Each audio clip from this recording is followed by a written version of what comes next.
Сегодня мы впервые тестируем бытовую технику российского бренда Tuvio. Эта марка принадлежит Яндексу, который начал выпускать свои товары с 2022 года. Первыми продуктами были телевизоры, но теперь под брендом Tuvio выпускаются различные устройства, включая стиральные машины.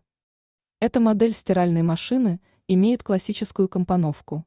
Лоток для моющих средств расположен в верхнем левом углу, а рядом с ним находится панель управления с селектором программ.